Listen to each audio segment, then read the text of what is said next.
Tonight is our 2020 ER series, presented by Cheddar Flow, a modern options order flow platform. Track and monitor option activity that helps you uncover institutional money flow, all in real time.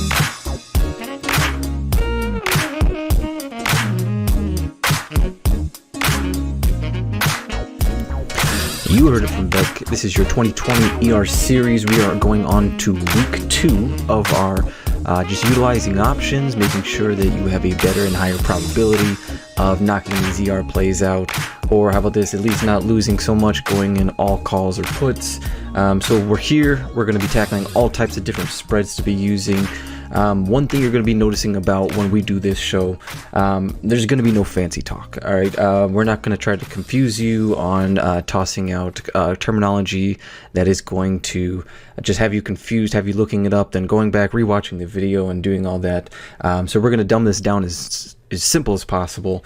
We're mainly doing this because we want to spark the interest for you to go out there and do it on your own when you already have a kind of general concept of what it is. So we're not going to be talking about jade lizards, zebras. We're not going to be talking about all these other different things and trying to define you what intrinsic, extrinsic value is. We want this to be so simple that you kind of just you can explain it to your toddler. So let's roll with that. With this, we're going to be breaking this down into 2 videos this week, simply because there are so many ERs this week, and I had to like a brain fart when it came to everything, and it just, you can't figure out all these plays all at once and trying to utilize them, and I did 5. And after 5, and I was just shot. I couldn't continue, and I just had to take a break for a little bit and come back. I just noticed I was like running same plays over and over and over again, and I was like, I got to come up with something different, stop having a bias going into this. So we will be breaking it down into 2 videos. So first half of the week, I believe I'm going up until Tuesday with this one, and then we'll tackle the rest there. And then there was also just a problem that we were trying to figure out when ERs were.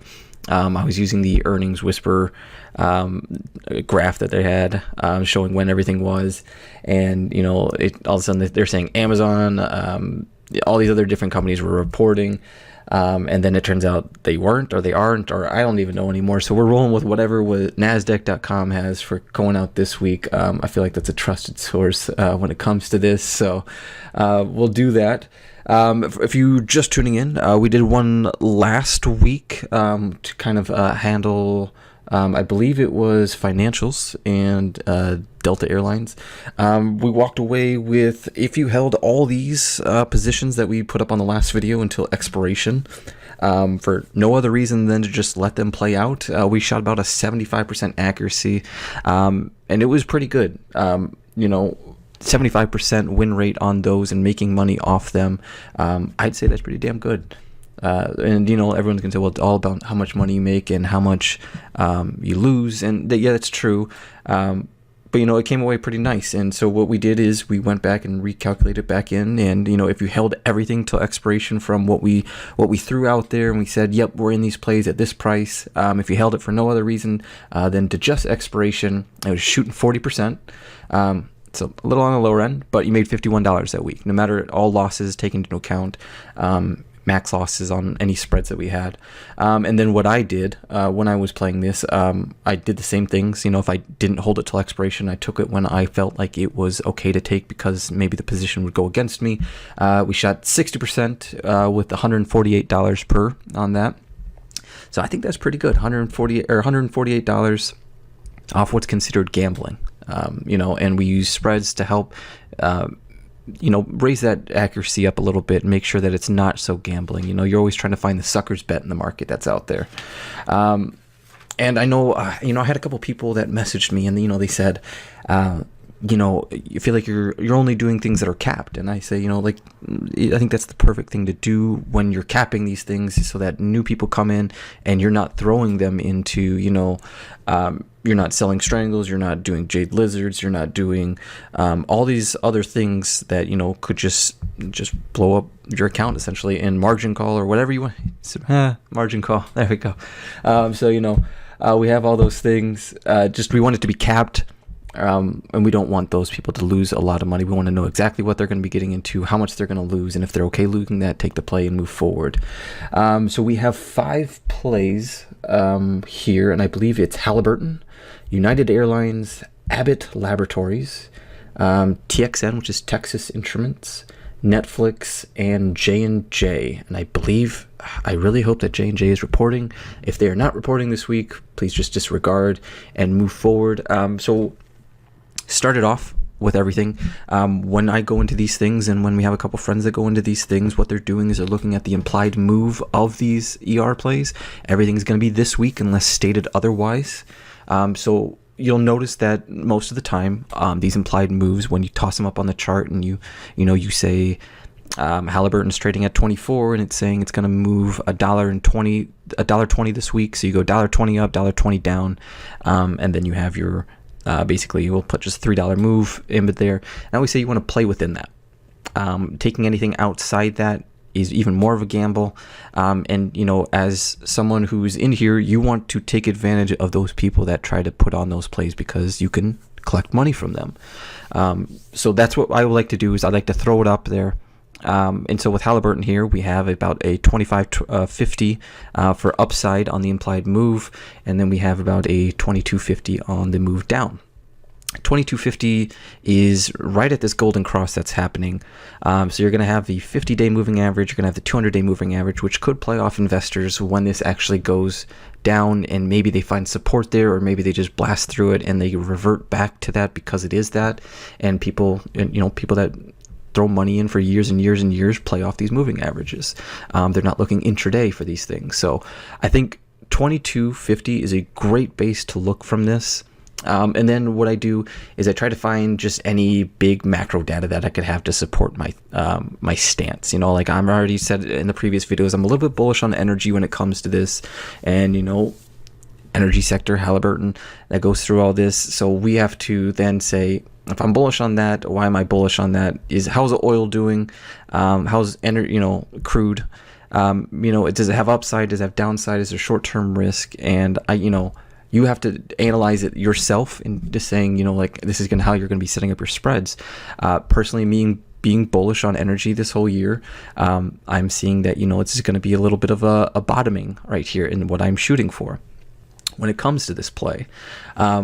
So when you're looking at this chart, you want to be doing that. So when I came up with 2 plays on this, they're a little bit longer dated. They're not going to be this week. You can be against this. This is a completely bullish perspective on Halliburton going into this, but it still leaves a little bit of room for slight downside, but not really. So one of the first things that I'm going to be tossing out is going to be the February 25s. So the February 25s, it's going to be your standard month. So let me get that pulled up real quick, and it's going to be February 21st.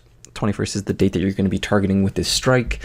I believe it's running at 57 cents right now. Obviously, if the market opens and this adjusts as whatever it does, it could be fluctuating a little bit up and down. But that's the time, or that's the price on there, where if that's what I would love to get into. I have a bullish stance on that. It gives it a whole nother month to happen, and it's still playing within that implied move, which means that if it breaks that implied move off of good and keeps going, that's going to start picking up steam. Your delta is going to be pushing that higher. You're going to I believe the gamma acceleration on that should be pretty good as well. Only 25 is about 15. It's okay. Yeah, it's okay comparative to what it is. But once it gets moving and hits that spot, I'm hoping that maybe I would be seeing a little bit above that breakage point of the implied move by the time February hits. So that would be my first play. The next one is going to be a back ratio. For those that have tossed, you can go into your trade button on the top. Right click, hit a back ratio off this. I have a 23-24. And those for don't know what a back ratio is, you're going to be selling a call. So the 23, you're going to be selling that, and then you're going to be buying the 22 or the 24 call, 2 of them. So basically what happens is, if you put this play on, if it stays on your 24, obviously that's going to expire down and there's going to be nothing left onto it if it doesn't breach that. So you lose all of that, and then you're also short the 23. So if it even stays right there, that one's not, you're not collecting anything off that. So that's where your maximum loss comes in. So you want it to move beyond 24 before this time hits. And then basically what happens if it drops below 23, you're collecting money off of that 23 to limit your downside. And since your 24s are cheaper than the 23s, you bought 2 of them. So, you're hoping that selling the 23 call and then buying the 24s, the 23 will fuel any fear that you could lose money. So it's about $39 you could lose on the tail end of that, so below 23. So if it, all of a sudden it just drops below and keeps going down, it's $39. The problem is if it pops up to 30 or 24 and stays there, you're going to be losing, I think, just doing this off the top of my head, I think it's like 140, which is a lot. All right. But this is also on the February side. So February 21st again. So you have a front month playing off of that. And once it starts moving, let's say it gets towards the end, if it breaches the 25.50, let's say, what are we at here? I believe it's Tuesday. If it breaches that just off of the move itself, that's when this thing really starts picking up steam. And that's why these things, back ratios are great, because, once it actually gets above that, the point where you're break even, that's when this really starts picking up, like you're long the underlying itself, long the underlying 100 shares, depending on how many contracts you have. And then, for some reason, 26, 27, whatever, it starts going, you're gonna love that play, I feel like. And that's if you have a bullish stance on that. Next one is going to be United Airlines. United Airlines, we talked about this with Delta last week. We feel like the whole Boeing thing is finally maybe coming to a close in a sense. So the whole perception about airlines itself may be shifting, the sentiment is shifting on that as well. How are costs doing with this? And again, this is just the dumbest way to dumb it down. Obviously, this is not like the only things you need to worry about, and this is not even an elementary level understanding of what could do this. We just came out of holiday season as well, so those are my 3 things whenever I look at airlines: is fuel, is it holiday season, what's travel like, and then just what's the overall perception of these airplane makers. Like are they pulling back, are they restricting flights? If they're restricting flights, it's not going to be ticket sales that go along with that. So when you're looking at this United Airlines chart, I believe the implied move, is $4.30 off of 89 right now. So you're looking at a roughly, let's put it at 94. Okay, let's put it at 94, the top end, which just happens to be the resistance on your daily chart as well. And then you're going to be going $4.30 down, which is going to be 85. So you're playing off those 2 things, and you want to play within those. And if you're bullish here, I am having a bullish stance because Dow killed it. Okay, they did extremely well. Here you're kind of in on the weekly chart, you're in a bit of a pennant. So if you're trying to play it from a technical perspective, you're probably looking for the top of that, their trend line that's making that pennant at the top, and then you're kind of going from there. And you don't want to if you're thinking debit verts are mean you're paying money for this and you're just expecting to go long, but you're trying to cut costs on your play so that you can fuel it a little bit better. I had some people say, a 91, 92 debit vert on this call side. It runs you about 36.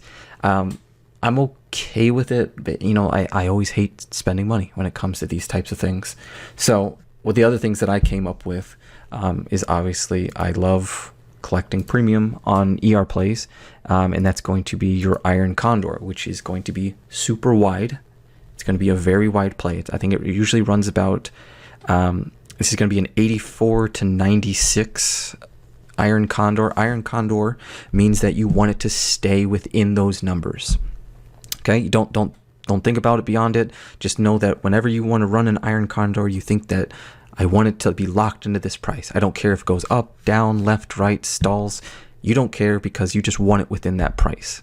Okay, so that's how you think it. So you can make it wider, you collect less, but there's more downside risk if it breaches. So that's the easiest way you could possibly do it. This runs you, I'll run into the strikes in just a second. It's going to be $49 you're collecting off that, 49 cents for that. It's about a 150 downside on that, on both sides. And then your max is at 97 and your max is going to be at 83. So, and when you pull that up on the chart and you see that, a 97 and 82, like that is a massive move and for 1 week. And to me, that feels like, let me get my money, let me collect it, and let me get out. Who cares how much it is? I don't need to hit home runs on this. So to run that, it's going to be your 95, 97 call. You're going to be shorting the 95, long the 97. You're going to then be shorting the 85 put and longing the 83 put.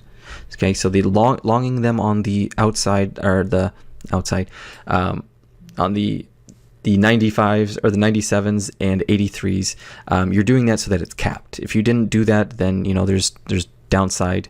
If you only had one, you're only long, you're shorting a call or you're only shorting a put. You're opening that up to become a Jade Lizard on that, and the Jade Lizard just means that you're collecting, but you're kind of trying to fuel that to stay within there as well by collecting a little bit more, by not spending that extra money for that protection. I hope that makes sense, and if it doesn't, go research it after this video, but now you know that kind of Jade Lizards and Iron Condors are saying, I want this to play within my range. So that's the strategy you look for when it comes to that. So we have our Debit Vert, we have the Iron Condor that we put on, and I hate throwing out multiple plays when it comes to this, but I think there's some good plays when it comes to this. So that's why there's another option I put out there. A 90 put calendar. Okay, a calendar is you're going to be short the same strike and then long the same strike on the next week or further out. In this case, it's just next week out. So you're going to be short this week's 90 put. That means that I want to collect that premium. That means I expect it to go above 90 so that I can collect that. And it doesn't matter if it finishes at 90.01 on Friday. I would collect almost all that premium. I'll be good. It'll handle it. But then I'm also long the 90 put on that. So in an ideal world, when you play this, you're collecting all of that this week, and then you're still holding that 90 put for next week, and then it pulls back, and then you collect off whatever happens there, and you just manage that accordingly. But if you put that on at expiration, it's probably gonna get you about 120, I believe, off of this, and then you're also going to be the max loss that you could possibly have on this is going to be $26. 26 to put on, so 26 max you could possibly lose because it's a debit. All right, so I think that's big, and the perfect thing about this is that you're looking at a 95 when you start to lose money on your calendar, and then a 85, so a 10-point range when it has a 4.3 implied move, so 8.6. So you're still playing, even if it it fills this 8.6 to 10. You got, it's there. Play your odds. Make it in your favor. It doesn't mean it's always going to happen, but you're just trying to get that slight edge statistically to make it more likely to happen. So those are the three plays: the Vert, Iron Condor, and the 90 put calendar. I will have all these up there for you so you can look up there. I'm kind of doing this blind and running off my little pen and pad right here that I have, so hopefully I'm getting all these numbers right, and if not, just match them up to the graph, and we'll go from there. Next up is Abbott Laboratories. The thing you'll notice first is the weekly. Weekly is in a strong uptrend for the past couple years, and here we are again, just now about to make all-time highs again off of this.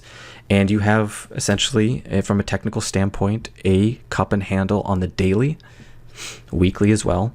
And so I feel like you have to go into that bullish, all right, it's there, play the pattern, but so if the pattern doesn't work out, protect yourself with using spreads to do this.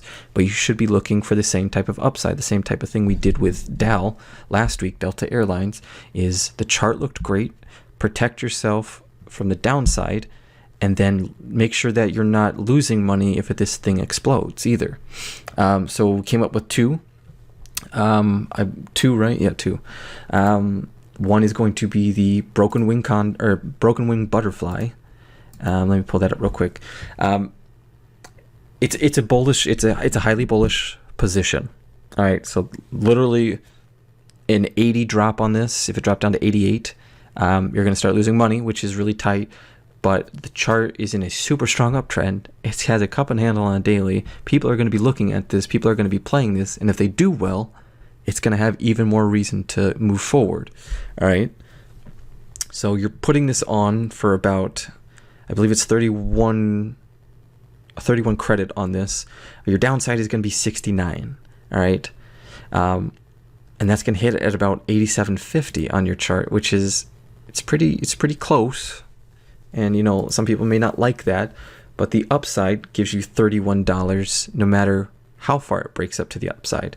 It's after 89.50. Now, if it stalls out exactly where it is, it pops and then comes right back to where it is right now at 89. You're going to be pulling in 78. But the main thing is you're trying to make this cheap for you so that you can capitalize on just getting any upside move. I kind of like it, but I don't in a sense. I will probably be putting on something similar myself, but the other one that we had was a calendar as well. Yeah, there we go.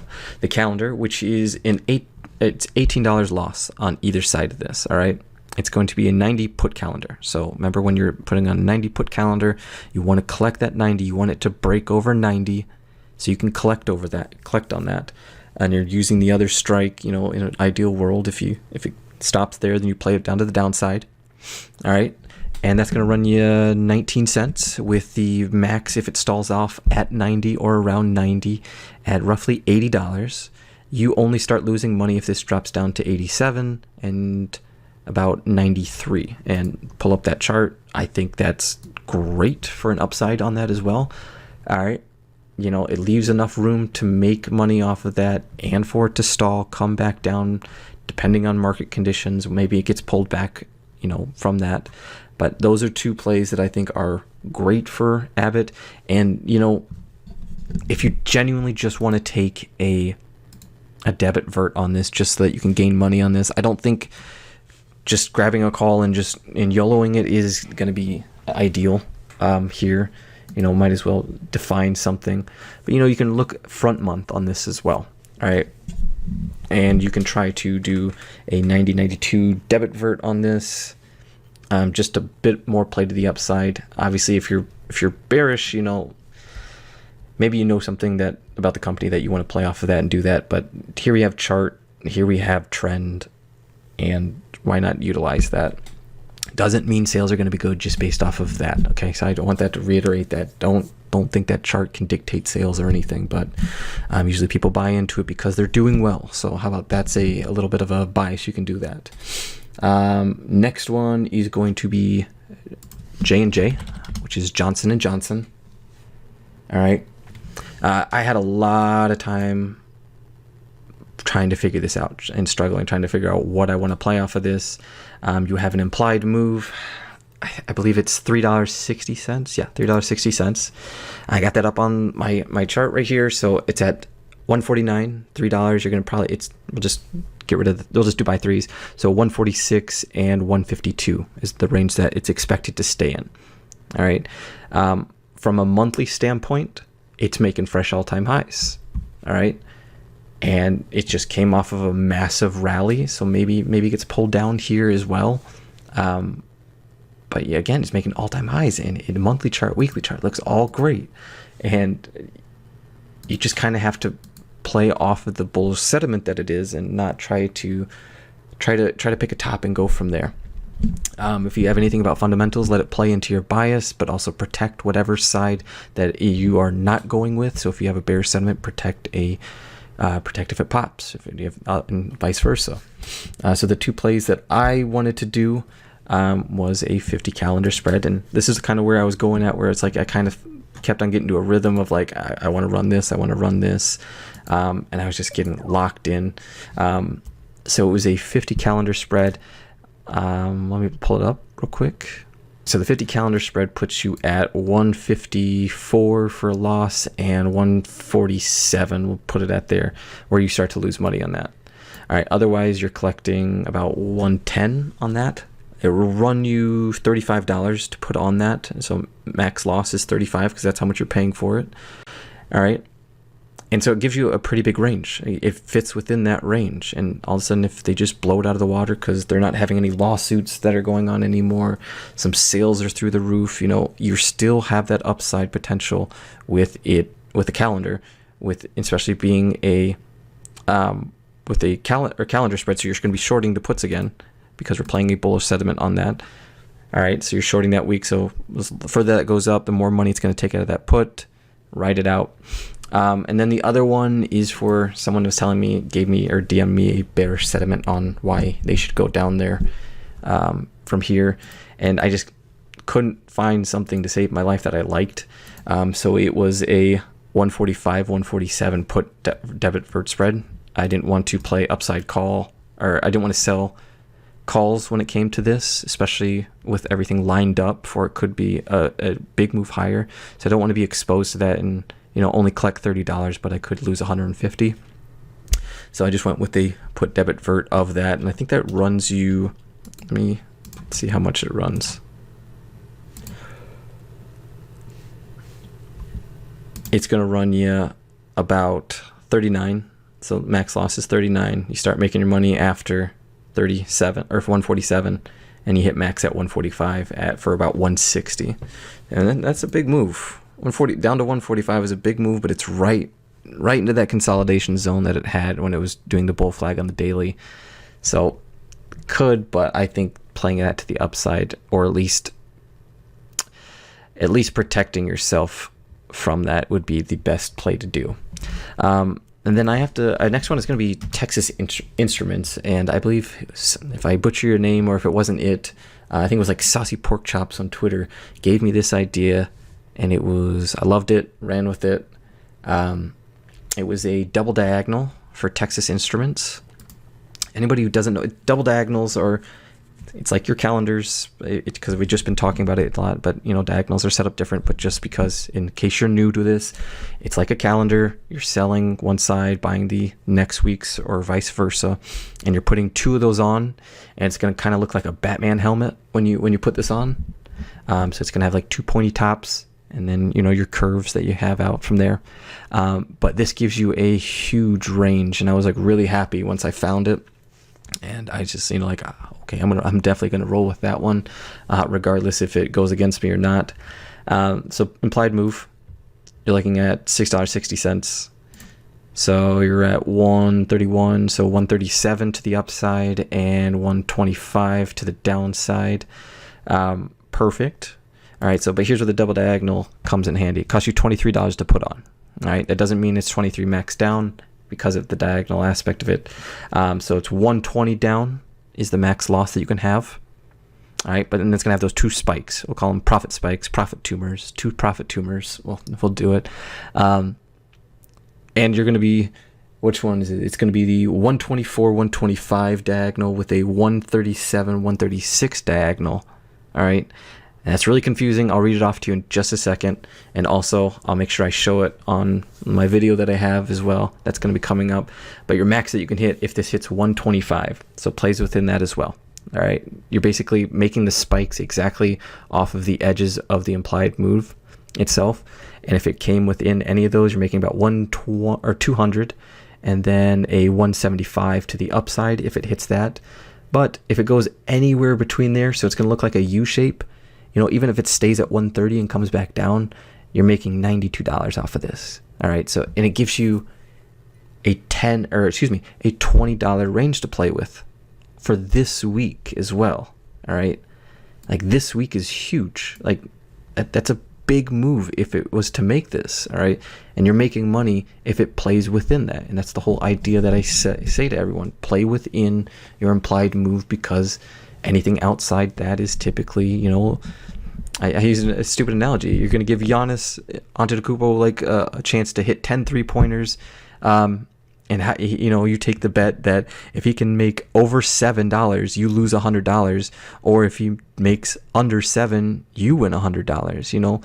Sure, someone will want to be like, all right, he'll get hot, and this will happen. But probability wise, Giannis ain't gonna hit those 7 shots. So play the sucker's bet, play within it. And I absolutely love that play. I'm really excited to put that on. So if that goes against me, I'm really going to be depressed because I really like that play. So that's going to be one of the ones that I make sure that I have enough money to put on for. I believe it's Tuesday when that reports. If not, I think it's Wednesday morning or something. All right, and last one that we have is Netflix, the big one that everyone is going to be watching and wanting to take a part in, and make sure that they have some type of play on this, because this is usually where you get your Wall Street bets types, earnings plays, is your FANG stocks, your big ones that move, and they'll post there, I made $20,000 because I took, a 400 strikes on Netflix for next week, and I bought 1,000 of them. So, there's going to be those types of things, and, there's going to be people that actually play it smart and collect money and not even stress or worry about what happens after that point. So the two things that I came up with, one is dangerous. Well, technically both are kind of dangerous, but one is more dangerous than the other. But I think it's great. And again, selling premium is what you love. You gotta learn to love it. You gotta learn to manage it, and you gotta learn to just accept it. Love selling premium when it comes to this. I have an Iron Condor that I'm crazy for. It's great. All right, so actually, let me put this on real quick. I don't think I have another one that was a little bit less cost I wanted to go with, but at that point it was nothing. It was you're going to be selling the 380s. It's about a 206 on that sell, and you're going to be buying the 285 or 385s, which is at 170, I believe. You'd have to get filled on that, and then it's going to be selling the 315s, buying the 310s. You got your Iron Condor there set up on that.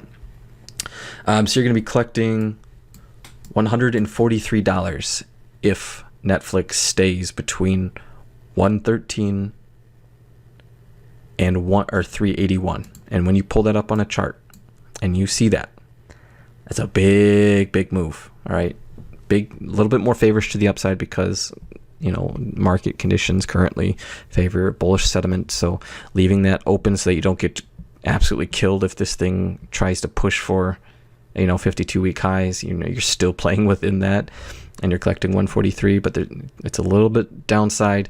The thing that I see when I pull up Netflix and I worry about the macro side of things, what a company wise, whatever, you have to ask yourself, like, how much did Disney Plus take away from their competition? Like them Disney polling content, everybody else's lease running up. How much is that going to play into that? Disney Plus launched November 12th, so that's going to be part of if their subscriber numbers are down, new growth is down. But Netflix came out with a few hitters and brought back in, and they have The Irishman that came out that won some awards, a few other things that won awards. So they're looking good with content wise. Let's see if the only thing is going to worry about is seeing if subscribers. It's going to be the main thing. All right. So that's what you have to worry about from a news standpoint, and what you probably want to be looking for, because subscribers is everything for them. So there's that Iron Condor for 143. Max downside is 350, which is kind of crazy for some people out there. But I think there was another one out there. That's why I had the other Iron Condor pulled up. It's a little bit less, a little bit tighter as well. So for a volatile stock like this on ER plays, you kind of want to be careful. It's a 130 downside, and then it's going to be collecting 120 off of anything that stays between 315 and 365, which is a decent thing. But when Netflix implied move is 25, that's a $50 point range you have to worry about. All right, so 50 the upside right here is, it's 25 to the upside. It's going to be playing right into that 365, and 25 to the downside is going to be playing right into 315. So it's perfect right at there. It doesn't give you any room, so you have to be good with that. And then there was one other one that I had. Sorry for that one. I'm just going to toss it up. I'll throw the strikes included. It's a 362.5 and then a 365 for the calls, and then a 317.5 for the put and 315 for the put as well on that. You can construct it off of that. And then what the other play that I had was, it was literally just selling on this, is selling I believe it was a put credit spread, right? Did I write that down right? I did. Okay. All right. So basically what you're going to be doing is selling the 310. Let me get rid of that. 310, put for this week. Make sure that's very clear. And then you're going to be buying the 307.5. So when you're selling let me get that loaded up. There we go. So when you're selling this, you're collecting off of just it not making that move, not getting there. You're just having it just eating up all the premium that's attached to the 310. All right, so you don't care as long as it doesn't go below 310. You're gonna collect that whole thing, and you're buying the 307 for protection in case all of a sudden Netflix just tanks out of this world, and we're going to triple zeros off this, so that you don't just get blown up. The thing is, you're collecting about $40 off this. All right, so it's not a lot, but it has a good chance of happening just because of off the implied move. So you gain the $40 as long as it stays above 310. And so you don't care if it drops on ER, you don't care if it stalls out on ER, you don't care if it utterly explodes on ER. All right, as long as it doesn't utterly tank on ER, you're going to be making that $40. Now the problem is, it gets going fast with your loss if it moves past that, and you could lose up to 211. So it can move really far against you fast, but there is a lot of room between there to make just $40. And it's capped too, so anybody out there that I know, someone said, "Oh, what about assignments?" You're capped. It should be played within that spread itself, so you should be good there. All right, and those are the plays. We have Halliburton, we have United, we have Abbott, we have Johnson & Johnson, Texas Instruments, Netflix, and then we got to do another video. I'm probably going to be doing that on Monday or Tuesday, and just trying to find all the rest of the plays for the rest of the week. So we're going to have 2. We're going to see how those 5 plays work out. There's obviously a lot more ERs out there, but those are the ones that I wanted to stay in liquid ones. Even some of these are not great with the spreads that they have, but I want to stay in something that's popular, something that's going to move, and something that can get me in and out, especially without even worrying about anything, especially when if you are dealing with bad brokers. Robinhood, I don't know how Webull or whatever the new thing is out there, I don't know how those execute in terms of these things, but make sure that you can get in and out of your things as well. That is highly important before you try to just toss something way off the ask, way off the bid, and just hope that it fills. So that's it. We will I'll make another video. We'll toss it up. We'll get it going. Let's see how this week plays out. It's pretty big. And then hopefully we can keep that accuracy high. Hopefully we can keep the managed positions good and keep the accuracy off of just me personally running that at a good place. And I'll keep everything posted to Twitter as well. You'll find me on there, Messiah Theories. And then we have Gorilla, who is Defense Trades. He's always on there, and he'll be posting a few things, I'm sure, as well. So be on the lookout for that, and we will see you guys next video.